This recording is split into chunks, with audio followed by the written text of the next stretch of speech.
Friends, అగ్ని పరీక్ష episode 1 ఇప్పుడే చూసిన తర్వాత నాకెలా అనిపించింది అనేది ఈ వీడియోలో క్లియర్ గా రివ్యూ లాగా మాట్లాడుకున్నాం. దాంతో పాటుగా point by point important points అన్ని మాట్లాడుకుంటూ వెళ్ళాం. యుఎస్, యూకే, ఫారెన్ కంట్రీస్ లో ఉండేవాళ్ళు చూడడానికి మీకు ఎపిసోడ్ చూసే ఛాన్స్ లేకుండా పోయింది. కానీ నా ఇన్స్టాగ్రామ్ లో ఒకసారి చెక్ చేయండి. కామెంట్ సెక్షన్ లో ఫస్ట్ కామెంట్లు ఇస్తాను. ఇన్స్టాగ్రామ్ లో నేను ఒక క్వశ్చన్ అడిగి యుఎస్, యూకే లో ఉండే వాళ్ళు ఈ షోని ఎలా చూస్తున్నారు అని చాలా మంది ఉంటారు కదా, వాళ్ళని అడిగి వాళ్ళు చెప్పింది ఏదైతే ఉందో అవి మీకు ఇన్స్టాగ్రామ్ మెసేజ్ నాకు కానీ చేస్తే నేను మీకు అక్కడ రిప్లై ఇస్తాను, నాకు ఏదైనా సోర్స్ దొరికితే. లేకపోతే మీరు ఎవ్రీడే ఇంకా నా వీడియోస్ చూడడం తప్పించి ఇంకొక ఛాన్స్ లేదు. ఎందుకంటే మన వీడియోస్ లో యాజ్ ఇట్ ఈస్ గా అక్కడ ఏం జరిగింది అనేది క్లియర్ గా మనం ఎనాక్ట్ చేస్తూ చెప్తాం కాబట్టి. ఇప్పుడు సోది లేకుండా డైరెక్ట్ గా పాయింట్ లోకి వెళ్ళిపోదాం. ఎపిసోడ్ చూసిన తర్వాత నాకు ఫస్ట్ ఎపిసోడ్ చాలా అంటే చాలా బాగుంది అనిపించింది. చాలా ఇంట్రెస్టింగ్ ఉంది. ఆ ఎడిటింగ్ గానీ, ఆ మ్యూజిక్ గానీ, ఆ హంగామా గానీ, జడ్జెస్ బిహేవ్ చేసిన క్రూరమైన బిహేవియర్ గానీ, మామూలు క్రూరంగా బిహేవ్ చేయట్లేదు, దారుణంగా బిహేవ్ చేస్తున్నారు.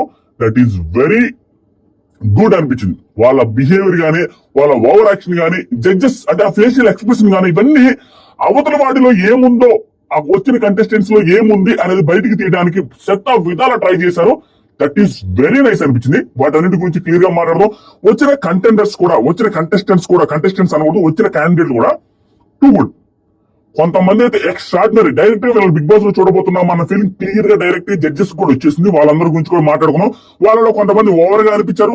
స్టిల్ దాంట్లో ఒక లాజిక్ ఉంది, దాని గురించి మాట్లాడుకుందాం. స్టెప్ బై స్టెప్ వెళ్లే ముందు ఒక పాయింట్ చెప్పి వెళ్తారనమాట. మీ అందరికీ ఒక క్లారిటీ ఇద్దాం. అగ్ని పరీక్ష షో అంటే ఇప్పుడు మీరు అర్థం చేసుకోవాల్సిందంటే, వెళ్ళిన క్యాండిడేట్స్ కి వాళ్ళు ఏం అబ్జర్వ్ చేస్తున్నారంటే, నాకు అర్థమైంది. ఎపిసోడ్ లోకి వెళ్లే ముందు ఈ పాయింట్ చెప్తేనే మీకు క్లారిటీ వస్తుంది. ఏం అబ్జర్వ్ చేస్తున్నారంటే, అక్కడికి వచ్చిన కంటెండర్స్ వాళ్ళు చెప్పే మాటల్లోనో లేదా వీళ్ళు అడిగే క్రాస్ క్వశ్చన్స్ లోనో వీళ్ళ బిహేవియర్ ఒక క్యారెక్టర్ ని రిప్రజెంట్ చేయాలి. Big boss is nothing but 18 to 20 characters, different type of characters. దాంట్లో ఒక 10, 11, 12 క్యారెక్టర్స్ ఉంటాయి. కొంతమంది రిపీటెడ్ గా 2-3 ఒకే క్యారెక్టర్ రిప్రజెంట్ చేసే వాళ్ళు కూడా ఉండొచ్చు. అలా ఒక 10 to 11 క్యారెక్టర్స్ ఒక హౌస్ లో పెట్టడమే big boss house. So already celebrities లో వాళ్ళకి పర్టికులర్ క్యారెక్టర్స్ దొరికొండొచ్చు. అక్కడ దొరకని క్యారెక్టర్స్, డిఫరెంట్ క్యారెక్టర్స్ గానే కనిపిస్తే, వన్స్ వీళ్ళు చెప్పే విధానంలో కావచ్చు, వీళ్ళు అడిగిన తర్వాత వాళ్ళ ఆన్సర్ విధానంలో వచ్చి కనిపిస్తే వాళ్ళని మాత్రమే సెలెక్ట్ చేస్తారు. కానీ నువ్వు ఏది పడితే చెప్పి యాక్టివ్ గా ఫన్నీగా ఉన్నంత మాత్రాన్ని సెలెక్ట్ చేయరు. అది గుర్తుపెట్టుకోవాలా. ఎందుకంటే ఎపిసోడ్ రివ్యూ చెప్పేటప్పుడు మీకు క్లారిటీ వస్తుంది. స్టెప్ బై స్టెప్ వెళ్దాం. ఇక్కడ ఏది అనిపిస్తే అది చాలా ఓవర్ గా చెప్తాను, క్లియర్ గా చూడండి. స్టార్టింగ్ లో ఒకటి మాత్రం ఒప్పుకోవాలి, శ్రీముఖి గారి హోస్టింగ్ మాత్రం ఎక్స్ట్రాడినరీ. ముగ్గురు జడ్జెస్ లో నాకు ఎక్స్ట్రాడినరీగా ఈ రోజు ఎపిసోడ్ కనిపించింది నవదీప్ గారు. Too good. ఒకనొక టైంలో అభిజిత్ గారు కూడా బాగా అనిపించారు. దాంతో పాటుగా బిందు మాధవి గారు కూడా కొన్ని యాంగిల్స్ సూపర్ అనిపించారు.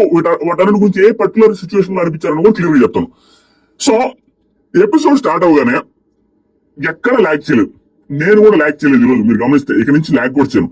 ఎక్కడ ల్యాక్ చేయకుండా డైరెక్ట్ పాయింట్ లోకి వచ్చారు. ఏసీ ఇట్లా ఏరా చెయ్యరా అనేది డాన్స్ చేయడం ఇట్లాంటి ఏం చేయలేకుండా శ్రీముఖి గారు డైరెక్ట్ గా పాయింట్ లోకి వచ్చి రాగానే కామనర్స్ గురించి చెప్పారు. ఎందుకు ఈ షో కండక్ట్ చేస్తున్నాం అనే పాయింట్ చెప్పారు అనమాట. కామనర్స్ కంటున్న కళను నెరవేర్చడానికే ఈ పరీక్ష ద్వారా వాళ్ళని టెస్ట్ చేసి బిగ్ బాస్ కోసం పంపిస్తామన్న సెన్స్ లో చెప్పారు.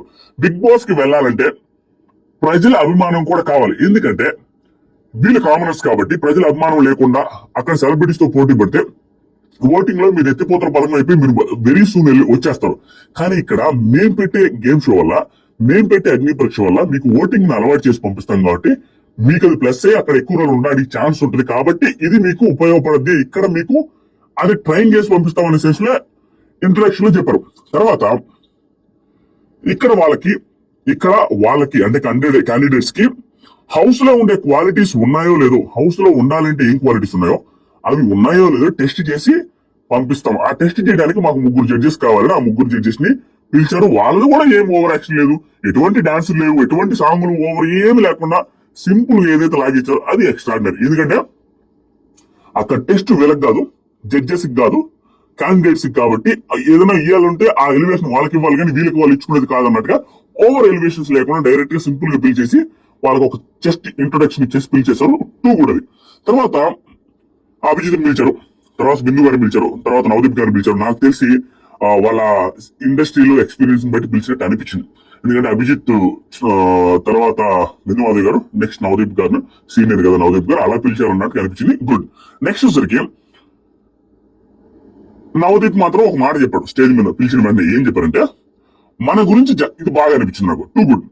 మన గురించి జనాలు ఏమనుకుంటారు, మన గురించి ఇన్ ద సెన్స్ క్యాండిడేట్స్ గురించి, వచ్చిన క్యాండిడేట్స్ గురించి జనాలు ఏమనుకుంటున్నారో, జనాలు ఏమనుకోవాలో, అంటే వాళ్ళు మన గురించి ఏం ఫీల్ అవ్వాలో అని ముందు అనుకుని దాన్ని స్టేజ్ మీద ప్రజెంట్ చేయడం ఒక ఎత్తంట. రెండోది, అతను ఏమనుకుంటున్నాడు, ఎలా చూపించుకోవాలనుకుంటున్నాడు అలా చూపించుకోవడం, అతను అనుకున్నట్టు చెప్పడం అనేది ఒక ఎత్తు. మూడోది ఉంటది, ఈ రెండు యాంగిల్స్ మనకొద్దు, మూడో యాంగిల్ కావాలి, ఆ మూడో యాంగిల్ బయట తీయాలి ఇక్కడ. అందుకే మేము జడ్జెస్ ఉన్నామని చెప్పి స్టార్ట్ అయ్యి వెళ్ళి కూర్చున్నారు. అందరూ కూర్చున్న తర్వాత క్లియర్ గా ఈ ప్రాసెస్ ఎలా ఉంటుంది, ఈ అగ్ని పరీక్ష షో ఎలా ఉంటుంది అనేది క్లియర్ గా చెప్పారనమాట. జడ్జెస్ దగ్గర గ్రీన్ ఫ్లాగ్, రెడ్ ఫ్లాగ్ రెండు ఉంటాయి. వాళ్ళు వచ్చిన క్యాండిడేట్ మాట్లాడిన దాన్ని బట్టి, పర్ఫార్మెన్స్ బట్టి గ్రీన్ ఆర్ రెడ్ ఇవ్వాలి. ముగ్గురు రెడ్ ఇచ్చేస్తే డైరెక్ట్ గా ఆ క్యాండిడేట్ ఎలిమినేట్. అదే అట్లీస్ట్ ఒక గ్రీన్ వస్తే హోల్డ్ లో ఉన్నట్టు, రెండు గ్రీన్ ఇచ్చిన హోల్డ్ లో ఉన్నట్టు, మూడు గ్రీన్ వస్తే ఈ 45 మందిలో నుంచి 15 మందిని సెలెక్ట్ చేస్తారు. వాళ్ళకి డైరెక్ట్ అగ్ని పరీక్ష షో కండక్ట్ చేస్తారు, మెయిన్ అగ్ని పరీక్ష షో అది. సో ఆ 15 మందిలోకి డైరెక్ట్ గా వెళ్ళాలి అంటే ఇక్కడ ముగ్గురు జడ్జెస్ గ్రీన్ ఇవ్వాలి. ఈ రోజు గ్రీన్ ఇచ్చిన ఇది చూస్తే టూ గుడ్ అనిపించింది. ఎక్కడనేది నేను ఒక మాట చెప్తాను, చూస్తూ ఉన్నాను ఎక్కడ అనిపించిందని చెప్తాను. సూపర్ అనిపించింది నాకు. వాళ్ళ థాట్ ప్రాసెస్ కానీ, బిగ్ బాస్ మేనేజ్మెంట్ ఎలా థింక్ చేస్తుంది అనేది చాలా ఆపర్చునిటీ ఇస్తుంది. ఎవరికి ఆపర్చునిటీస్ ఇవ్వాలో, ఎవరికి ఎక్కువ ఇవ్వాలో, ఎవరు తక్కువ ఇవ్వాలో క్లియర్ గా చేస్తుందన్న ఫీలింగ్ వచ్చింది నాకు. ఫస్ట్ క్యాండిడేట్ పిలిచేశారు, లేట్ ఏం చేయట్లేదు. అలాగే ఫస్ట్ క్యాండిడేట్ దివ్య నిఖిత గారు వచ్చారు. ఈవిడ చాలా కాన్ఫిడెంట్ గా ఉన్నారు, చాలా అందంగా ఉన్నారు, హైట్ కూడా ఉన్నారు, ఫిజికల్ గా ఫిట్ కూడా ఉన్నట్టుగా అనిపిస్తున్నారు. ఎందుకంటే వీళ్ళు అక్కడ ఉన్న వాళ్ళందరూ లేక హైట్ గా అనిపించారు ఆవిడ. Too good. కానీ కొన్ని సిచ్యువేషన్స్ లో నాకు ఆవిడ నచ్చలేదు. ఎందుకు నచ్చలేదు, ఏం నచ్చలేదు అనేది మీకు ఆవిడ నచ్చారో లేదో, అభిజిత్ రిలేటెడ్ మాట్లాడింది ఆవిడ కరెక్టా కాదా, ఆవిడ చూస్తే మీకు ఎలా అనిపిస్తుందో కింద కామెంట్ చేయండి.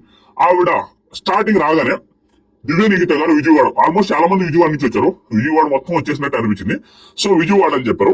శ్రీముఖి గారు, ఆవిడ కొంచెం యూనిక్ గా ఉండాలి. ఆల్మోస్ట్ అందరూ అదే చేస్తారు, దాంట్లో ఎవరు తప్పు పట్టడానికి లేదు. ఒకరు మాస్క్ తో వచ్చారు, ఒకరు నైట్ తో వచ్చారు, ఒకరు రిమోట్ వచ్చారు.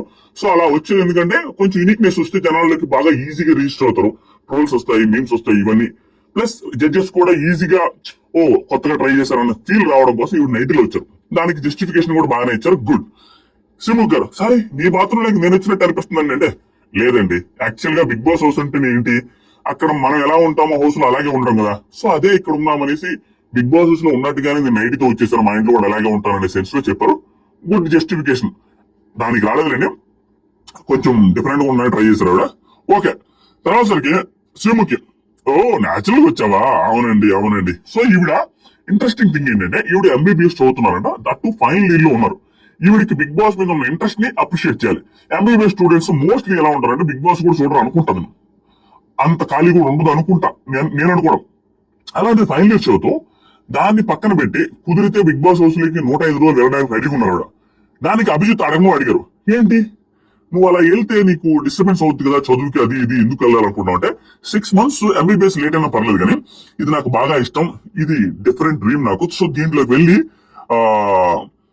నన్ను నేను ప్రూవ్ చేసుకోవాలనుకుంటున్నాను. ఎంబీబీఎస్ ఒక 6 months లేట్ అయినా పర్లేదు అని చెప్పిన మాట తర్వాత ఎంబీబీఎస్ అంటే బిగ్ బాస్ మీద ఆవిడకి ఉన్న ఇంట్రెస్ట్ ని అక్కడ జడ్జెస్ కి ఎక్స్ప్లెయిన్ చేయాలి అనే దానికి ఈ రకంగా ఎక్స్ప్లెయిన్ చేస్తారు.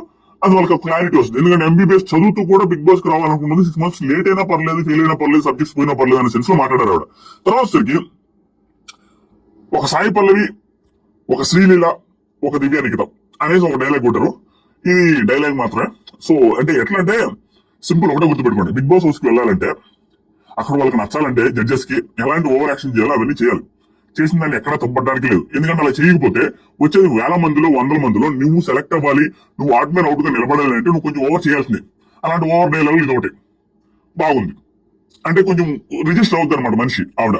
నెక్స్ట్ సరికి నవదీప్, హూ ఆర్ యూ అంటే ఏం చెప్తావు అనేసి అనగానే దివ్య గారు, నాకు ఒక స్ప్లిట్ పర్సనాలిటీ ఉంది, అది ఏంటి అనేది చూస్తే మీరు గమనిస్తే అక్కడ వచ్చిన క్యాండిడేట్ లో ఎనీ క్యాండిడేట్, తెలివైన క్యాండిడేట్స్ మాత్రమే బిగ్ బాస్ హౌస్ కి ఎలాంటి క్యాండిడేట్ అవసరం అనేది వాళ్ళకి తెలుసు, వీళ్ళు ఎలాంటి వాళ్ళని ఎత్తుకుంటారు అనేది తెలుసు. తెలిసి అలాంటి క్యారెక్టర్ నాలో ఉంది అని మాట్లాడిన వాళ్ళు తెలివైన వాళ్ళు. అక్కడ స్ప్లిట్ పర్సనాలిటీ ఉంది అంటే బిగ్ బాస్ కి అది కావాలి, బిగ్ బాస్ వాంట్స్ దట్. అది అంటే ఆ స్ప్లిట్ పర్సనాలిటీ ఉంది అంటే వాళ్ళకి ఇష్టం, తీసుకోవాలనేసి చూస్తారు, అదొకటి. అలా వాళ్ళకి ఏం కావాలో అది మాలో ఉంది అని చెప్పడం అనేది అది నిజంగా ఉండొచ్చు, ఈవిడ నిజంగా ఉండొచ్చు. వేరే అతనిలో కూడా ఉండుండొచ్చు, కానీ అది ఉంది అని చెప్పినా ఒకటే.